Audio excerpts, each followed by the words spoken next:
Well, good afternoon, good morning again. I'm trying to record our lecture that was going to be for Tuesday, February the 16th class period, which we missed because of inclement weather.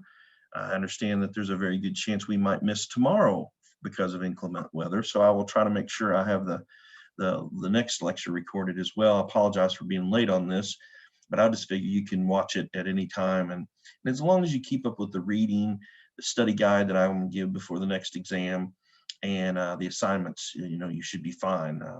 Most of what I want to generate out of this class is more an understanding, more a learning experience, much more than just a very quantitative, score or arbitrary grade type thing. So anyway, but today we're going to talk about the religious views of our founding fathers.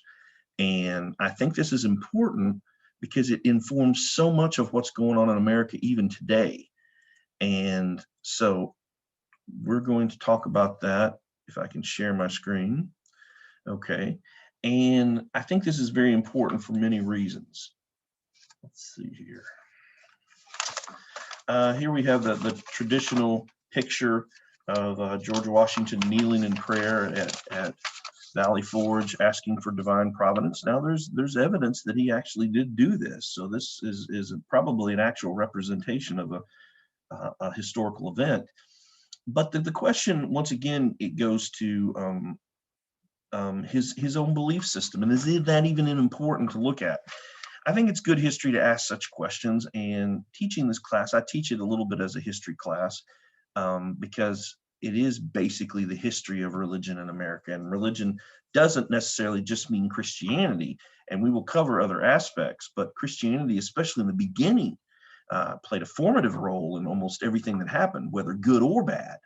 I mean, when you look at the Salem witch trials, those were bad, but that's a big role. When you look at Puritan formation of colonies, or when you look at people like Roger Williams, so there's good and bad that goes along with the formation and the role of Christianity in the formation of the Republic.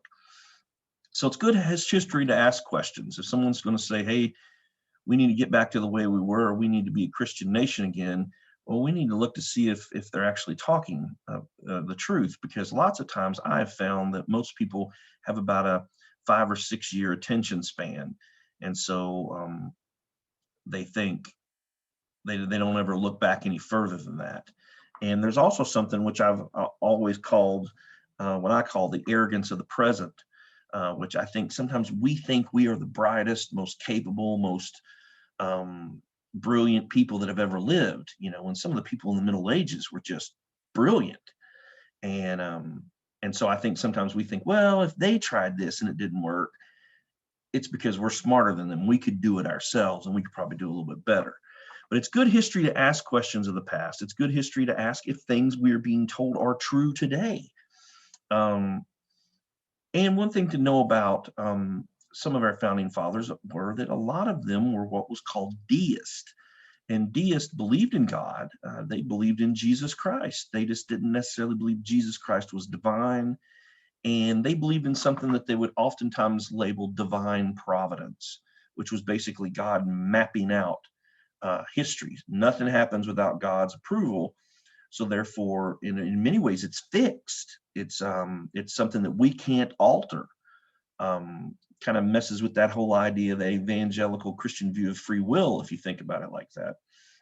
But so deists believed that there was a God, that he created the world, there would be a system of judgment at the end of the world, and that God should be worshiped, but they didn't necessarily believe that Jesus was God. Jesus was maybe a manifestation of God's teachings on the earth, but there were many of them that struggled with the idea of whether or not Jesus was truly divine. And you got to remember, this was during the Enlightenment, and this is when people started asking questions and wanted things to be rational. And so they didn't really view a virgin birth as being rational. It always amazes me, because I'm thinking, but you can't view a virgin birth as rational, but you view an overarching creator God as rational. And they would say yes. So they believed that having a God in charge of everything was indeed rational. But when you look at some of the founding fathers, And you see their religious affiliation. As you can see, as might be expected, many of them were Episcopalian or Anglican. And those are two words that are not necessarily synonymous. Anglican Church deals with the Church of England. Currently, the Episcopalian Church of America, of the United States of America, is kind of in communion with the Church of England, but it wasn't always at first. You know, the Episcopalian Church really didn't start to have its own thing until America broke with England, because then we didn't have that line of people to help appoint priests or bishops or things like that. So the Episcopalians are kind of like the American version of the Anglican Church. We have Presbyterians, pretty high content, Congregationalist, Quaker.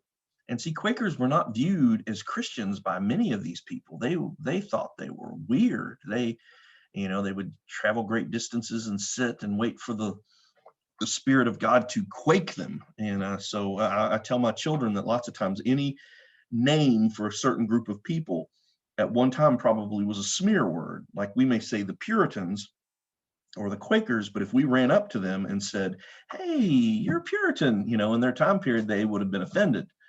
There's a great story that a friend of mine tells about when he traveled to Egypt, and he was seeing the native Coptic church, the Christian church of Egypt. And they are a type of church that believes in what's called monophysitism, which means just kind of one physical nature of Jesus. Well, anyway, they don't like that word, but my friend didn't know that. And when he encountered this priest in a little church he was at, he was like, "Oh my gosh, you're a monophysite." And that was just the worst thing you could have ever said to that guy. And he just turned around and walked off. And so lots of times the labels that we put on religious groups started as a smear word. So we need to remember, even the word Christian in and of itself means little Christ, and it was thrown at the Christians almost as an insult. But there were a lot of different types of religious affiliation. Unitarian, one that a lot of people maybe don't understand, it's in contrast to what is called Trinitarian, when you believe in the Trinity, the God, the Father, the Holy Spirit, and the Son. The Unitarians believe basically God is one, and that Jesus may have been a prophet or a manifestation of God, or maybe even somewhat of a son of God, but he was not God. And John Adams was a prominent Unitarian.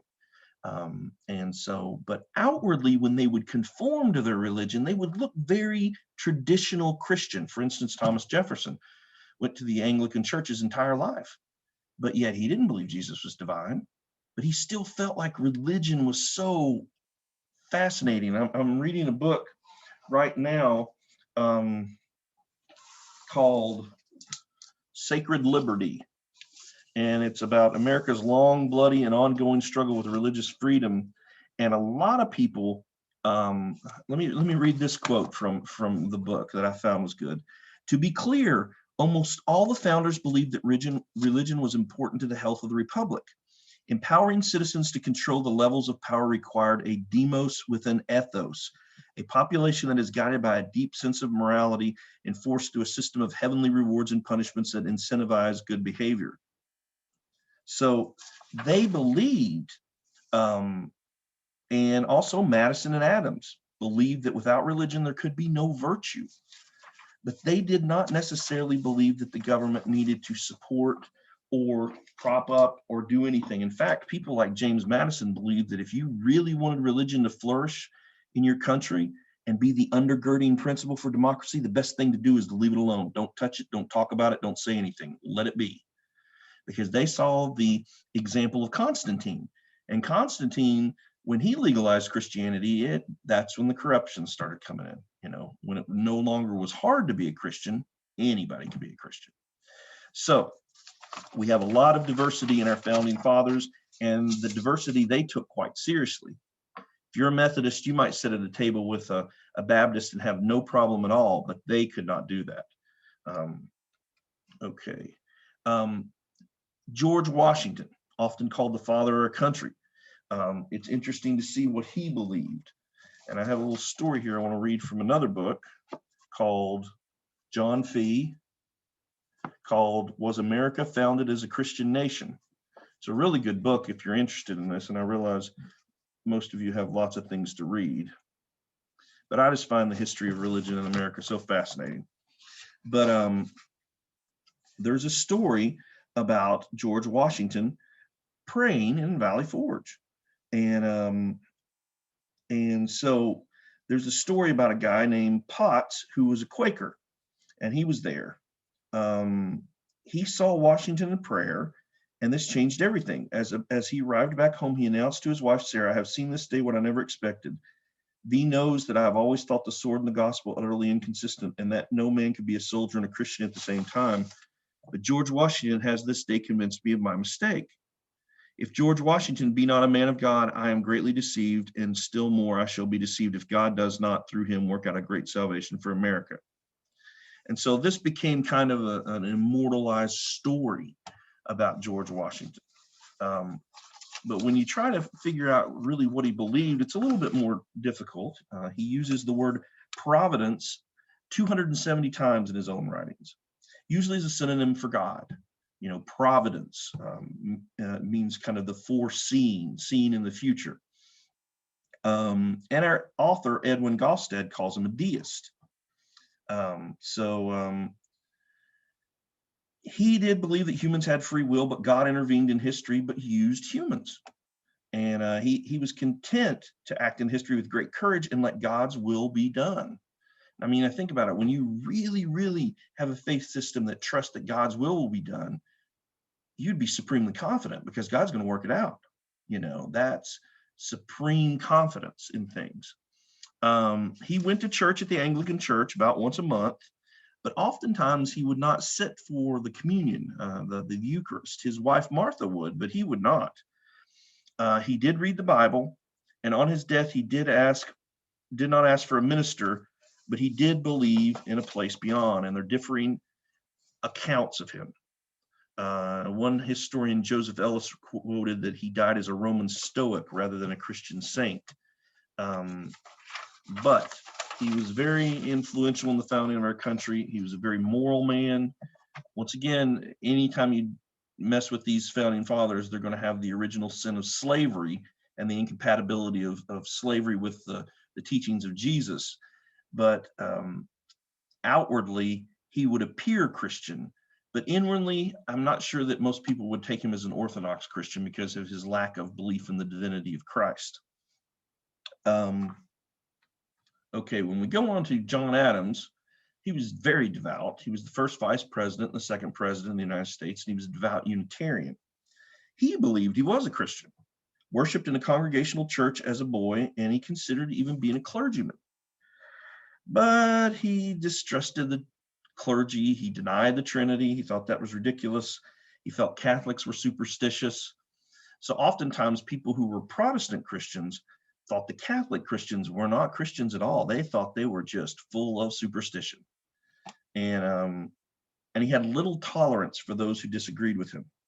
But he did feel Christian morality would help the social structure of the United States. He wrote a little quote that says, "The general principles on which the fathers achieved independence were only the principles in which that beautiful assembly of young gentlemen could unite, and these principles only could be intended by them in their address or by me in my answer. And what were these general principles?" Adams says, "I consider the general principles of Christianity in which all these sects were united, and the general principles of English and American liberty in which all those young men united, and which all had united parties in America in a majority sufficient to assert and maintain their independence." So he said that also that he believed the general principles of Christianity are as eternal and immutable as the existence and attributes of God, and those principles of liberty as unalterable as human nature and our terrestrial mundane system. So he really thought the Christian religion would help America. But once again, he did not want to establish a religion. He thought, look, let's just say we're a government, we're a secular government, and let's let Christianity on its own. It will thrive, and morality will help guide democracy. And when you really think about it, it's hard to argue with that, because if we basically went on democracy, mob rule, oftentimes the mob is not right, if guided solely by their stomachs or solely by their pocketbooks. But if they're guided by morality in a deep sense that there's an eternal system of judgments and rewards, well, democracy will work, And so sometimes democracy does not work very well at all. I always say people love democracy until they're on the side of the minority, and then suddenly something's unfair. So that's a little bit about John Adams, a little bit about our good friend Benjamin Franklin. He was going to be the first Postmaster General of the United States, raised in a Puritan home. So you can imagine he was raised in one of those homes where you don't laugh or jump around in church or act like you have fun. But he believed strongly in providence. He believed that God influenced and guided the U.S., and he believed in the power of prayer. He tried to get the Constitutional Convention to begin each day with a prayer. When it appeared the convention might break up, he said, "The longer I live, the more convincing proofs I see of this truth, that God governs in the affairs of men. I also believe that without his concurring aid, we shall succeed in this political building no better than the builders of Babel." In other words, if you remember the Tower of Babel in the Old Testament, where they tried to build this building to God, and then God confused their languages and they just didn't get very far. And so he felt like without God's help, the United States of America was going to be no more than the Tower of Babel, an unfinished tower where ended in confusion. But believe it or not, despite the fact that this man begged them to start each day with prayer, they did not want to. They refused. And one of the main reasons is they didn't have any funds to pay a local clergyman to act as a chaplain. And so very interesting. His beliefs were more about virtue when it really comes to it than Orthodox Christianity. He had many failures. If you look in our book at page 223, I like to refer back to the book. I'm sorry. If I look in the book of John Fee's book at page 223, we talk about some of his failures. His family life was pretty much a mess. And oftentimes it's been suggested that Franklin was a little loose with the ladies and a little loose with his interpersonal, intimate relationships. Oftentimes they also thought that they had to watch him, because during the Constitutional Convention, when everything was supposed to be top secret, he might go out to the local pub, get drunk, and spill all the stories. And so he has a great quote that says, "Beer is proof that God loves us and wants us to be happy." So, he had his own little creed, which said, "Here's my creed. I believe in one God, creator of the universe, that he governs it by his providence, that he ought to be worshiped, that the most acceptable service we render to him is doing good to his other children. The soul of man is immortal and will be treated with justice in another life, respecting its conduct in this." But when he gets to Jesus, he says, "As for Jesus of Nazareth, my opinion of whom you particularly desire, I think the system of morals in his religion as he left them to us the best the world ever saw, or is likely to see. But I apprehend it has received various corrupting changes, and I have, with most of the present dissenters in England, some doubts to his divinity. Though it is a question I do not dogmatize on, having never studied it, and think it needless to busy myself with it now, where I expect soon an opportunity of knowing the truth with less trouble." So in other words, once he dies, he'll know the answer. And so Franklin had a quick wit as well. So Benjamin Franklin, an interesting man to study as well. Well, this is just a short intro into some of our founding fathers. The next lecture that I'm going to publish will be a little bit longer, and it will delve into some other founding fathers, including Thomas Jefferson, who's a fascinating person. But so keep up with your book, and make sure to get that book review done. And please email me with any questions. But know that I know this is a very trying time with weather and everything else, and we'll work it all out. So thanks for joining me today. Let me see if I can stop my share here. And I just want to say, hope you all have a good day.